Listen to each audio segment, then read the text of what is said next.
Hey everybody, today we're hanging with Colbert. Stick around. Tick, tick, tick, boom.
Hit the brakes. Hey guys, thanks for joining me today. Listen, this is the third time I've been down to Colbert's house. This is his famous cabin in the woods that he built with his bare hands by himself from the show Live Free and Die, or Live Free or Die. And he's gonna take us on a little guided tour and show us what he's done and how he built it and why he built it. So let's get up in there and see what he's got to say. So this is my new cabin. Designed very large and spacious. It's 100 square foot, 10 foot by 10 foot. Comes complete with a central heating system, and it burns the fuel from the landscape called wood. Has a drying rack for drying meat or drying sticks or storing things. There's that extra hooks in case you have wet socks and wet underwear from falling in the river on the way up, and you can dry out your clothes on these drying hooks. Over here we have a custom kitchen, entirely rebuilt from a thrown away plywood kitchen cabinet that I found in the woods, with new custom doors, a little bit of mirrors to reflect the light, as well as easy to clean when you splatter grease and stuff on them. Over in this corner we have our spices. We have jalapeno peppers dried, we have red peppers, we have garlic, we have freshly made deer jerky in a jar, and we have fruits and pickles and barley. And this is our base food supply that will last about a year. It's dried grains, sugars, salts, macaroni, flour, beans, etc. And a little bit of rice left over from 2006. This is one of my research projects to see how long rice will last before it changes to be not edible. And I've eaten a couple of servings out of that since 2006. So 14-year-old rice is still good. Who would have thought? And what's it put in?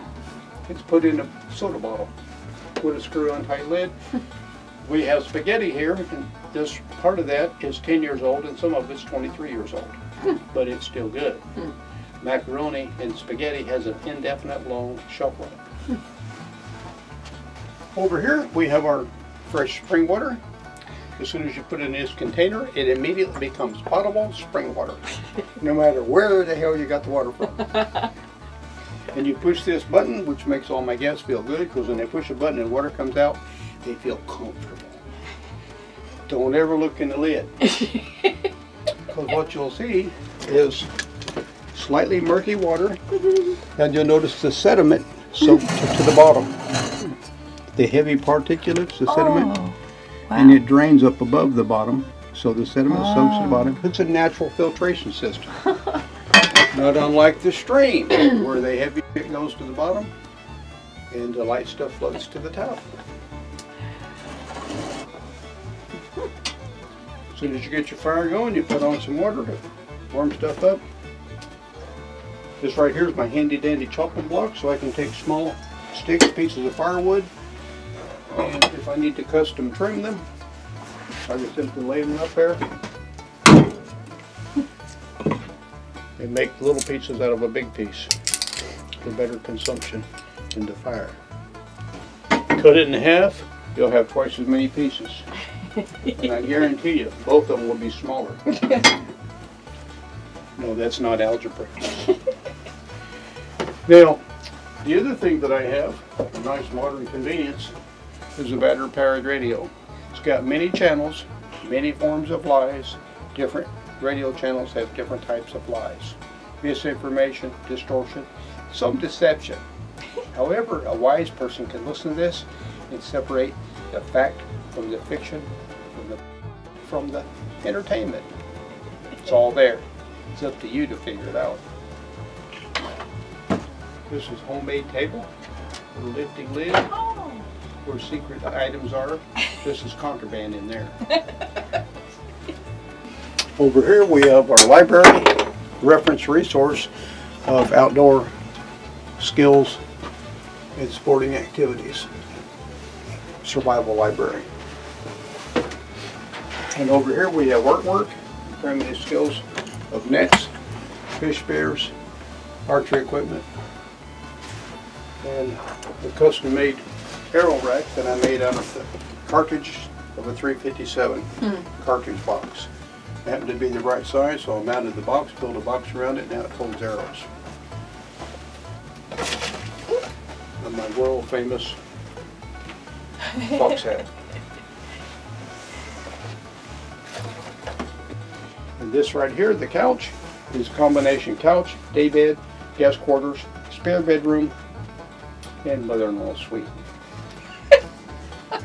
And the lid lifts up, which gives you an incredibly large storage box for extra sheets and blankets and stuff you want to hide from Uncle Louie when he comes over.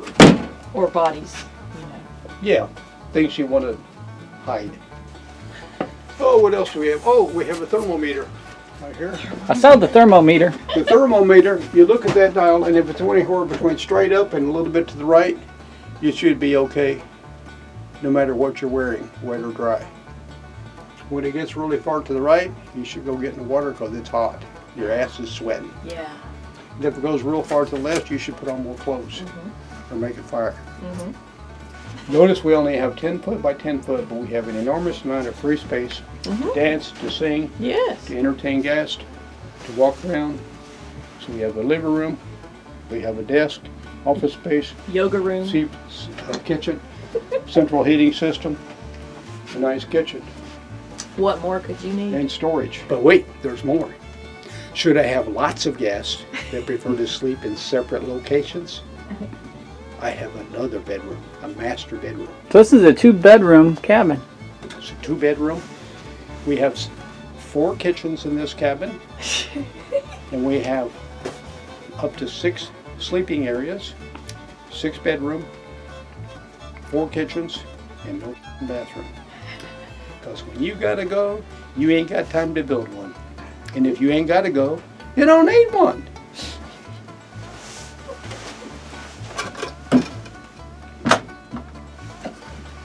The magic hatch. We have another 10 by 10 bedroom with a stack of mattresses where you have one bed, and every time you take off a mattress you have another bedroom. So we have 3 more bedrooms upstairs. Just take off a mattress and spread them across the floor. And then outside above the windows we have a balcony, and that's what I call a party balcony. A couple 3 chairs out there. You can do anything you want off the balcony. If I have a lot of guests, I can take all my mattresses and spread them out on the porch and sleep a dozen or 2 people.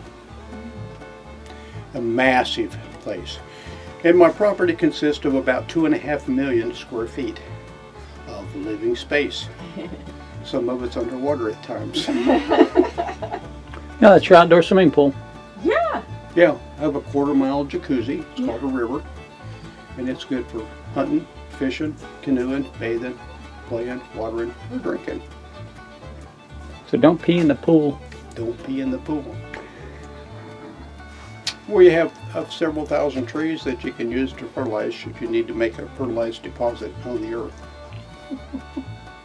More than everything you need. And it's surrounded by organic, natural wildlife that come and go at their own leisure. Free food.